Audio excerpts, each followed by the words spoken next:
പഴം കൊണ്ട് ഹെൽത്തിയായ ഒരു ഭക്ഷണം നമുക്ക് ഉണ്ടാക്കാം. ആദ്യം നമുക്ക് കുറച്ച് മുന്തിരിങ്ങയും അണ്ടിപ്പരിപ്പും ഒന്ന് വറുത്ത് മാറ്റി വയ്ക്കാം. അതിനുശേഷം 2 നേന്ത്രപ്പഴം ഒന്ന് ചെറുതായി വഴറ്റി മാറ്റി വയ്ക്കാം. 150 ഗ്രാം ശർക്കര ഉരുക്കി അരിച്ച് അതിലേക്ക് 1/2 കപ്പ് റവയിട്ട് ഒന്ന് ഇളക്കി കൊടുക്കാം. 2 ടേബിൾ സ്പൂൺ അരിപ്പൊടി കൂടി ഇട്ട് കൊടുക്കണം. അതിനുശേഷം അതിലേക്ക് ഒരു ചെറിയ മുറി തേങ്ങ ചിരവിയതും നമ്മൾ അരച്ച് വെച്ച പഴവുമിട്ട് 3-4 ഏലക്കായും പഞ്ചസാരയും കൂടി പൊടിച്ച കൂട്ടുമിട്ട് ഒന്ന് നല്ലതുപോലെ ഇളക്കിയെടുക്കാം.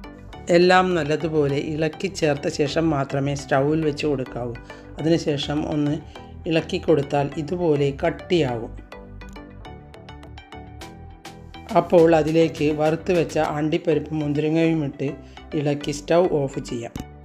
ഇനി ഒരു ഇലയിൽ നീളത്തിലുള്ള ഷേപ്പാക്കി ആവി കയറ്റി വേവിച്ചെടുത്താൽ ഇത് റെഡിയായി. ഈ ഹെൽത്തിയായ ഭക്ഷണം നിങ്ങളൊന്ന് ഉണ്ടാക്കി നോക്കൂ.